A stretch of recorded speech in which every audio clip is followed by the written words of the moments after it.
2-3 দিন ধরে মগো বরিশালে খালি রাইতে রাইতে বৃষ্টি পড়ে আর দিনে পরিবেশ প্রকৃতি দেখে মনেই হয় না যে রাইতে এইরকমের বৃষ্টি পড়ছে জম্মের মতো। আজগো আমনেগো সবাই লইয়ে বাইরে এসে চাইরোপাশের প্রকৃতি হেয়ার পরে বাজার টাজারে যামো এই জায়গায় কি রকম কি দেখা যায় হেয়াও দেখে মো লন। ভিডিওটা যারা এই মুহূর্তে দেখতে আছেন মোর রাবুস ভ্লগ এই নামের যে পেজটা এইটারে যারা এখনো ফলো করেন নাই হেরা ফলো করে আজগো ভিডিওটা দেখা শুরু করেন। আর যারা একবার ফলো করছেন হেগো আর নতুন করে ফলো করার দরকার নাই। আর ভিডিওটা যদি আপনাকে দ্বারা ভালো লাগে হেলে শেয়ার করে সবাইরে দেখতে সুযোগ করে দিতে ভুলে যাইয়েন না। এই যে দেখেন কালগো রাত্রেও জম্মের মতো বৃষ্টি পড়ছে আর সাইরকুলের পরিবেশ দেখলে মনে হয় কি এককালে নতুন রূপে সাজছে প্রকৃতি। এতদিন যে গরমে ধুলোবালি উড়ে হারাবাড়ি ময়লা হয়ে গেলে হেইয়া এক ধোয়াই এককালে পরিষ্কার হয়ে গেছে হারাবাড়ি। যেদিকে চাইয়ে দেখতে আসি সেদিকেই দেখতে আসি ভালোই দেখাইতে আছে সাইরকুলের পরিবেশ। তো এদিকে ব্রিজের উপরে আইয়ে দেখতে আসি একটু মনু আবার ঘূর্ণি উড়াইতে আছে। মাথার উপরে সূর্য আর গরম পড়ছে কিন্তু অনেক হেয়ার পরেও দেখেন এই মনুগ্গয় হেয়ার পরেও এই রোদ্দুরে পুরে এই রকমের ঘূর্ণিটা উড়াইতে আছে।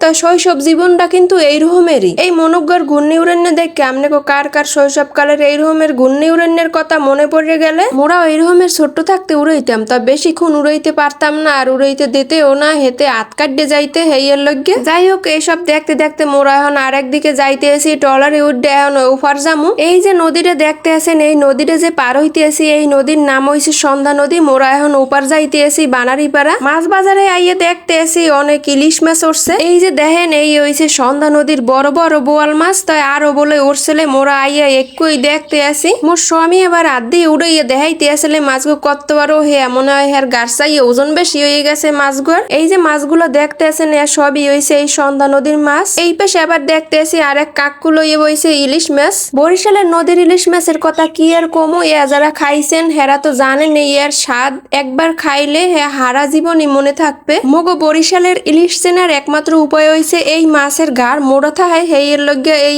স্পেশাল হয় এই মাছগুলা। মগো বাজার টাজার করা শেষ করে হেয়ার পরে মোরা ফেরিঘাটে আইয়ে পড়লাম। আবার এখানে দেখতে আছে এক কাকু আবার শরবত বেচতে আছে। হ্যাঁ পরে মোরা আবার শরবতও খাইলাম এই জায়গা দিয়া। নদীর পাড়ের প্রকৃতি দেখতে আসি আর খাইতে আসি। এখানে যার যার যে আচার পছন্দ হইবে হেরা এই আচার গুলো খাইয়ে হলান শিগগির। লাইনের যে ট্রলার চলে হ্যাঁ একটু সারতে দেরি হইবে হেয়ের লগে আশেপাশে দেখতে আসি। দেখতে দেখতে চোখ পড়লে এই তালের দিকে বছরের এই প্রথম তাল দেখতে আসি। আপনারা কেডা কেডা এই বছরের তাল খাইছেন হ্যাঁ জানাই যাইয়েন। 1 মিনিট হয় নাই খাইলাম শরবত হেয়ের লগে এখন তাল খাওয়ার কোনো ইচ্ছে আসলে না। মোরা এর লগে বাড়িয়ে এনে খাইলাম। কত জ্বালা দেখেন একাতে মোবাইল ধরে আর এক হাতে উড়েই ধরছিলাম হে আবার ঝুললে পড়ছে নিচে। এই রকমের মোবাইল ধরে ধরে খাওয়া সম্ভব না। হে এর লগে মুই অফ ক্যামেরা এগুলো খাইয়ে লইলাম। রাস্তায় দেখতে আসি বাঁশবাগানের জার এ মনে হয় বন্যে পড়ছে না কাটতে থইছে হে জানে কেডা। যাই হোক আজকে ভিডিওটা এই পর্যন্তই। আপনাকে লগে দেখা হইবেন আবার পরবর্তী ভিডিওতে। সবাই ভালো থাকেন, আল্লাহ হাফেজ।